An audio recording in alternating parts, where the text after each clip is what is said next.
अस्सलाम वालेकुम everyone, my name is Mutiba Zahid and I am your English teacher. अच्छा बच्चों, आज आपको याद होगा कि पिछली क्लास के अंदर हमने जेरेंड, पार्टिसिपल्स और इन्फिनिटिव्स को पढ़ा था और आज की क्लास के अंदर मैंने आप लोगों को एक एक्टिविटी दी थी कि आप लोगों ने इस एक्सरसाइज को सॉल्व करके आना है ताकि हम इसको क्लास में सिर्फ डिस्कस करें। तो आई होप आप लोगों ने ये एक्टिविटी कर ली होगी। इसका पेज नंबर 91 है। Please go to page number 91 everybody, ताकि हम इसको स्टार्ट कर सकें। ओके, तो मैं आप लोगों के सामने एक एक सेंटेंस पढ़ती जाऊंगी and then you have to tell me the right answer. Okay, आप लोगों ने मुझे आइडेंटिफाई करके बताना है कि जो अंडरलाइन वर्ड है वो जेरेंड है, पार्टिसिपल है या फिर इन्फिनिटिव है। अच्छा, डायरेक्शन क्या है? Read each of the following sentences to determine whether the underlined word is a gerund, a participle or an infinitive. तो अब आप मुझे बताएंगे कि जो अंडरलाइन वर्ड है क्या वो जेरेंड है, क्या वो पार्टिसिपल है या फिर वो इन्फिनिटिव है। तो सबसे पहला सेंटेंस है, facing college standards the students realise that they hadn't worked hard enough in high school. अब इस सेंटेंस के अंदर जो फेसिंग है वो क्या है? क्या वो पार्टिसिपल है, क्या वो जेरेंड है, क्या वो इन्फिनिटिव है? I am waiting for your response everybody. Send your answer in the chat. आप लोगों की चैट जो है वो इनेबल हो गई है। Just send me the answer. Facing college standards, अब इसके अंदर ये क्या है? फेसिंग क्या है? क्या ये नाउन की तरह इस्तेमाल हो रहा है, क्या ये एडजेक्टिव की तरह इस्तेमाल हो रहा है, ये किस तरह आ रहा है? क्या एडवर्ब की तरह इस्तेमाल हो रहा है? ओके, रिस्पॉन्स आना शुरू हो गए हैं। मिनाहिल कह रही है जेरेंड है, अतिया भी कह रही है जेरेंड है। अच्छा, जेरेंड होता है नाउन। जब भी verb with ING is used as a noun तो वो जेरेंड होता है। जब verb with ING as adjective होगा या एडवर्ब होगा तब क्या होगा? तब वो पार्टिसिपल होगा, राइट? तो ओके, उर्वा कह रही है पार्टिसिपल है। अब यहाँ पर कितने बच्चों को लग रहा है कि ये जेरेंड है और कितने बच्चों को लग रहा है ये पार्टिसिपल है? अब देखिए, college standard is basically noun. ये आपके पास नाउन को मॉडिफाई कर रहा है, तो फिर इसलिए यहाँ पर ये क्या होगा? यहाँ पर ये पार्टिसिपल होगा। ठीक है, ये क्या है? ये पार्टिसिपल है। अच्छा, swimming in your pool is always fun. इस सेंटेंस के अंदर क्या है? जिन बच्चों ने इसको जेरेंड कहा था क्या उनको समझ में आ गया कि ये जेरेंड नहीं है और पार्टिसिपल है?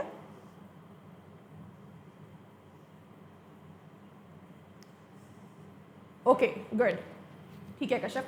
अच्छा, अब क्वेश्चन नंबर 2 पे बात करते हैं। Swimming in your pool is always fun. अब इस सेंटेंस के अंदर जो स्विमिंग है वो क्या है? क्या वो जेरेंड है क्या वो पार्टिसिपल है या फिर वो इन्फिनिटिव है? Okay, very good all of you, this is gerund. अब ये जेरेंड क्यों है? ये जेरेंड इसलिए है क्योंकि यहाँ पे ये नाउन की तरह इस्तेमाल किया जा रहा है। ठीक है, यहाँ पे ये सब्जेक्ट की तरह एक्ट कर रहा है। ओके, यहाँ पर सब्जेक्ट क्या था? फेसिंग कॉलेज स्टैंडर्ड इटसेल्फ, ये पूरा का पूरा सब्जेक्ट था और सब्जेक्ट के अंदर हमारे पास एक एडजेक्टिव भी आ रहा था और फिर हमारे पास आगे हमारे नाउन आ रहा था। इसलिए वहाँ पर क्या था? वहाँ पर वो पार्टिसिपल था और यहाँ पर क्या है? यहाँ पे ये जेरेंड है। The college recommends sending applications early. The college recommends sending applications early. अब इस सेंटेंस के अंदर sending क्या आ रहा है? क्या ये जेरेंड है, क्या ये पार्टिसिपल है, क्या ये इन्फिनिटिव है? ये आप लोग मुझे बताएंगे।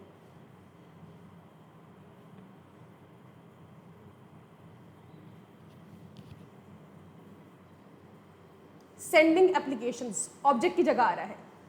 Very good Atiya.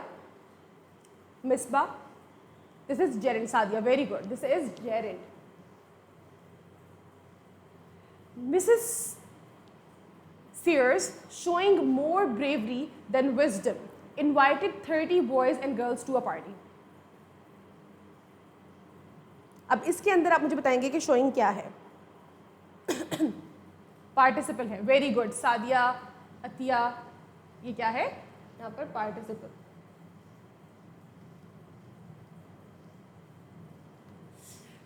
To be great is to be true to yourself and to the highest principles of honor. अब इसमें to be क्या है? Very good Atiya. अतिया के अलावा और बच्चे भी आंसर करें। Hadiya very good, Misbah very good. तो यहाँ पर ये क्या है? यहाँ पर ये इन्फिनिटिव है। He won the game by scoring during the overtime period. तो अब यहाँ पे स्कोरिंग आप लोग मुझे बताएंगे कि स्कोरिंग क्या है? जेरेंड है। वेरी गुड हादिया, मनाहिल, अतिया, सब बच्चों के आंसर बिल्कुल ठीक है। Jim is expected to program computer at his sorry. Jim is expected to program computer at his new job. अब इस सेंटेंस के अंदर आप लोग मुझे बताएंगे टू प्रोग्राम क्या है. Very good all of you. Infinitive है.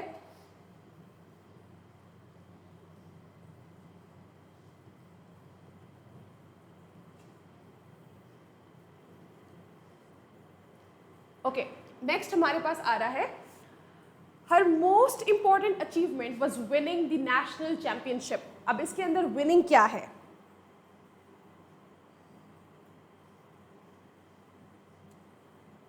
ओके अतिया, पेज नंबर 92 हो गया बच्चा.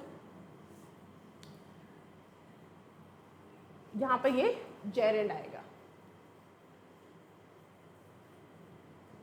फिर है going to work today took all my energy.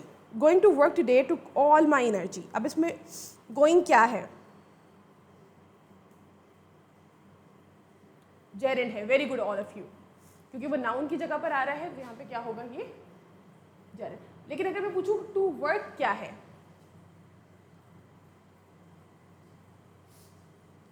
तो वो infinitive नहीं है. ओके, infinitive क्यों नहीं है? क्योंकि to यहाँ पर as preposition इस्तेमाल हो रहा है, यहाँ पर वो वर्ब के साथ नहीं आ रहा. ठीक है.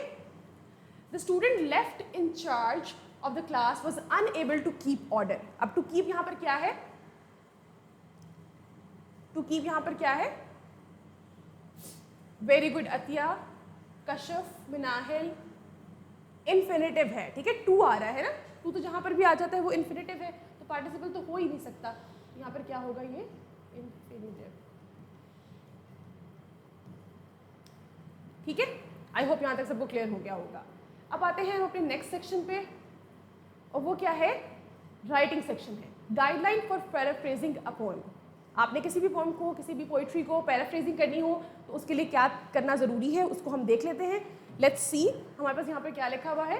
Paraphrasing a poem is a new experience for many students. The following are a few paraphrasing tips that may be useful. अब वो कौन कौन सी टिप्स हैं? Write in modern prose and change as many of the original words as possible without altering meanings. तो आपने क्या करना है? आपने ओरिजिनल वर्ड्स के मीनिंग लिखने हैं, लेकिन उसमें उसका मीनिंग चेंज नहीं होना चाहिए. वर्ड्स को चेंज करना है. आपने उसको प्रोज फॉर्म में लिखना है, सिंपलर सेंटेंस स्ट्रक्चर में लिखना है. आपने उसको पोइट्री की वर्ड्स की फॉर्म में नहीं लिखना. ठीक है. तो सिंपल सेंटेंस स्ट्रक्चर में लिखना है मॉडर्न प्रोज, और साथ में आपने क्या करना है? आपने ओरिजिनल वर्ड्स के मीनिंग लिखने हैं, उसको आसान अल्फाज में लिखना है, उसको आसान वर्ड्स में लिख के आपने उसको सीधा सीधा लिख देना है. Write in the same person and tense as the original poem is written in. तो जो पोइट्री जिस पॉइंट ऑफ व्यू में लिखी जा रही है, फर्स्ट पर्सन में लिखी है तो आप फर्स्ट पर्सन में ही उसको लिख देंगे. थर्ड में लिखी है थर्ड में लिख देंगे. जिसमें लिखी है आप उसके अकॉर्डिंग उसको लिख देंगे. चेंज नहीं करेंगे. ओके. टेंस को भी चेंज नहीं करेंगे और पर्सन को भी चेंज नहीं करेंगे. ओके. फिर क्या है? Paraphrase poems are usually longer than the original due to the need of clarity, need to clearly explain what each line means. तो जो आपकी पोइट्री होती है वो थोड़ी छोटी होती है, लेकिन जो उसकी पैराफ्रेजिंग आप लिखते हैं वो थोड़ी सी लंबी हो जाती है. क्यों? क्योंकि आप पैराफ्रेजिंग के अंदर उसको एक्सप्लेन कर रहे होते हैं, उसको आसान अल्फाज में समझा रहे होते हैं. ठीक है. तो इसलिए पैराफ्रेजिंग थोड़ी सी क्या हो जाती है? वो लंबी हो जाती है. तो यहाँ पर आपके पास एक विलियम वर्ड्सवर्थ की पोइट्री का छोटा सा चंक दिया हुआ है, तो उसको समझाने के लिए मैंने आपके पास पूरी विलियम वर्ड्स की ये पोइट्री निकाली है. डैफोडिल्स, हम इसको देख लेते हैं. तो इसके अंदर विलियम वर्ड्सवर्थ को तो आप सब लोग जानते होंगे, एक बहुत फेमस पोइट है. ठीक है. पोइट ऑफ नेचर भी कहा जाता है इनको. इसके अलावा आपने इनकी बहुत सारी पोइट्रीज देखी होंगी जो कि नेचर के बारे में लिखी जाती है. राइट. तो हम देखते हैं कि इसके अंदर पोइट क्या कह रहे हैं. पहले स्टेंजा के अंदर बात हो रही है.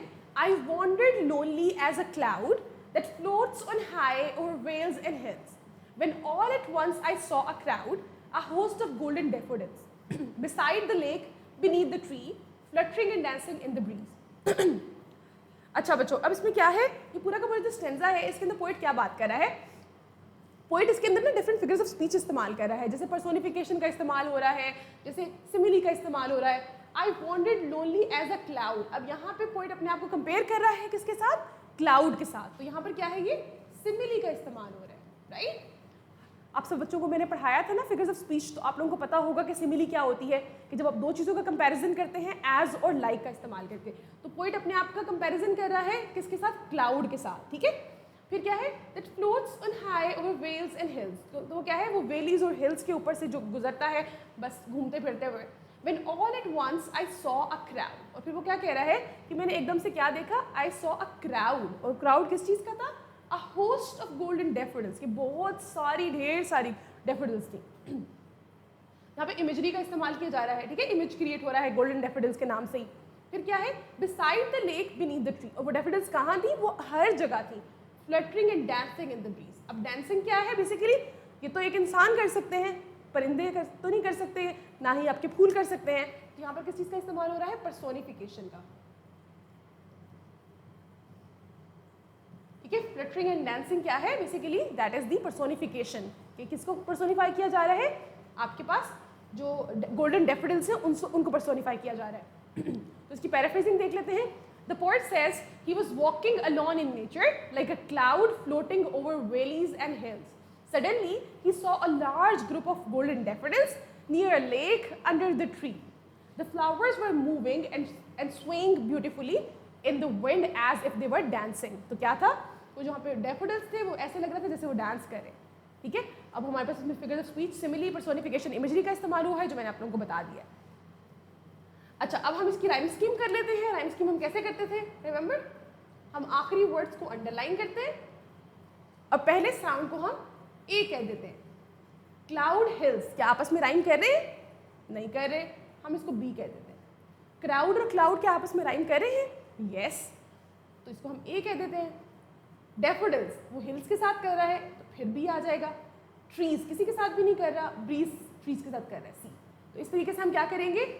ए बी सी सी, ये आपकी राइम स्कीम बनेगी इस स्टेंजा की। Let's move forward. Stanza number 2.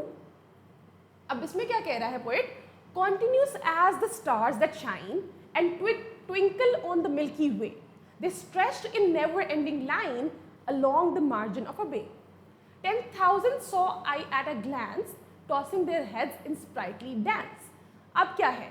अब फिर से कंपैरिजन आ रहा है, continuous as the stars that shine. अब फिर से कंपैरिजन आ गया। अब डैफोडिल्स का कंपैरिजन आ रहा है स्टार्स के साथ। जिस तरीके से डैफोडिल्स हवा के अंदर जो है वो डांस कर रही हैं या मूव कर रही हैं, बिल्कुल उसी तरह जिस तरह से स्टार्स रात को आसमान पे शाइन कर रहे होते हैं। तो हमारे पास यहाँ पे फिर से सिमिली आ गई। And twinkle on the milky way, they stretched in, ये क्या है? यहाँ पे इमेजरी क्रिएट हो रही है, इमेज क्रिएट हो रहा है ना, कि जैसे स्टार्स मिल्की वे के अंदर जैसे आपको रात को आसमान पे नजर आते हैं चमकते हुए, बिल्कुल उसी तरीके से आपने क्या कहा है यहाँ पर, कंपैरिजन किया है, लेकिन क्या करके? इमेज क्रिएट करके। They stretched in never ending line. अब ये नेवर एंडिंग लाइन क्या है? बेसिकली दिस इज हाइपरबोले, ठीक है। क्या है? आप एग्जैजरेशन कर रहे हैं एक बात की, एक चीज़ जो कभी खत्म ही नहीं हो रही, ठीक है, एक लाइन जो खत्म ही नहीं हो रही, ठीक है। ऐसा तो नहीं है ना कहीं जाके तो वो खत्म हो रही होगी। तो यहाँ पर जो टेक्निक इस्तेमाल हुई है उसको कहते हैं हम hyperbole. Hyperbole is basically a figure of speech in which we exaggerate something. हम किसी चीज़ को exaggerate करते हैं, जो असल बात होती है उससे खींच के बहुत लंबा ले जाते हैं। जैसे अक्सर औकात घर में मदर कहती है ना कि आपको 1000 दफ़ा समझाया है, I have told you this thing million times, right, लेकिन असल में मिलियन टाइम्स तो नहीं कहा होता। तो वो जो इस तरह की बातें होती है ना, इसको हम हाइपरबोले कहते हैं इसमें लिटरेचर की टर्म्स के अंदर, ठीक है। फिर क्या है? 10,000 saw I at a glance, फिर से हाइपरबोले का इस्तेमाल। 10,000 मैंने एक नज़र में देख ली है। क्या एक नज़र में 10,000 उसने देखे होंगे? नहीं, लेकिन यहाँ पर क्या हो रहा है? यहाँ पर आपको उसको बढ़ा चढ़ा के बताया जा रहा है। Tossing their heads in sprightly dance, again personification फिर से आ गई। तो फिर से हमारे पास यहाँ पर क्या है? पर्सोनिफिकेशन का इस्तेमाल किया जा रहा है, ओके। अच्छा, अब इसमें पूरे में पोएट क्या कह रहा है? पोएट कहता क्या है? Let's see. The poet says that daffodils looked endless, just like the stars shining in the Milky Way. They formed a long line along the edge of bay. There were so many flowers that he felt he saw 10,000 of them at once, happily moving and dancing in the wind. अच्छा, बे क्या होता है? वैसे water body को कहते हैं, ठीक है, जहाँ पे पानी हो उसको कह रहे हैं। तो यहाँ पे पूरा का जो पोएट है वो सारी की सारी बात क्या कर रहा है? वो कह रहा है कि ढेर सारे डैफोडिल्स हैं, एंडलेस हैं, जहाँ तक नज़र जा रही है वहाँ तक डैफोडिल्स नजर आ रहे हैं, ठीक है। और फिर क्या है, वो बिल्कुल उसी तरह है जिस तरह से मिल्की वे में जो स्टार्स शाइन कर रहे होते हैं, ठीक है। और वो क्या है, इतनी दूर तक फैले हुए कि जहाँ ज़मीन ख़त्म होकर पानी स्टार्ट हो रहे हैं वहाँ तक डैफोडिल्स नज़र आ रहे हैं उसको, ठीक है। वो इतने ज़्यादा हैं, इतने ज़्यादा कि उसको एक नज़र के अंदर ही 10,000 नज़र आ गए, ठीक है। और वो क्या कर रहे हैं, वो हैप्पीली मूव कर रहे हैं, डांस कर रहे हैं, ओके। अगर हम इसकी राइम स्कीम देख लें एक दफ़ा से, शाइन, वेल, लाइन, बे, ग्लैंस, डांस, तो हमारे पास शाइन ए बी सी सी, ठीक है। जिस तरीके से हमने पहले स्टेंजा की राइम स्कीम की थी, बिल्कुल उसी तरीके से इस स्टेंजा की भी राइम स्कीम उसी तरह से ही होगी। तो हमने यहाँ पे राइमिंग स्कीम इसकी लिख ली। अब हम मूव करते हैं स्टेंजा नंबर 3 पर। The waves beside them danced, but they outdid the sparkling waves in glee. A poet could not but be gay. In such a jocund company, I gazed and gazed, but little thought what wealth the show to me had brought. अब वो क्या कह रहा है, अब वो कह रहा है कि जो वेव्स है ना पीछे पानी की, जिससे जो बे का जिक्र हुआ था, वाटर बॉडी का जिक्र हुआ था, उस वाटर बॉडी के बारे में ही बात करते हुए कह रहे हैं कि वहाँ पर क्या है, पानी की जो वेव्स है वो भी डांस कर रही हैं, द मूवमेंट ऑफ वेव्स। तो यहाँ पर फिर से पर्सोनिफिकेशन का इस्तेमाल किया जा रहा है। और उसके बाद पोइट आगे क्या कहता है, but they outdid the sparkling waves in glee. खुशी के अंदर, ग्ली के अंदर, अपनी हैप्पीनेस के अंदर उनका जो डांस है ना डैफोडिल्स का, वो उसको आउटडिड कर रहा है, वो उससे बेहतर कर रहा है, ठीक है। जो डैफोडिल्स का डांस है वो बेहतर है as compared to the dance of waves, ठीक है। तो वो ये कहने की कोशिश कर रहे हैं यहाँ पे। फिर कहता है a poet could not but बट गे। इसका मतलब होता है, गे का मतलब है हैप्पी। तो क्या है, पोएट के पास और कोई ऑप्शन नहीं है खुश होने के अलावा, ओके। इन सच अ जॉकेंड कंपनी, हैप्पी कंपनी, ये भी इसका वर्ड का मतलब भी हैप्पी है। ग्ली, गे, जॉकेंड, ये सब जो है ना ये हैप्पी फैमिली से ही बिलोंग करते हैं सारे के सारे वर्ड्स।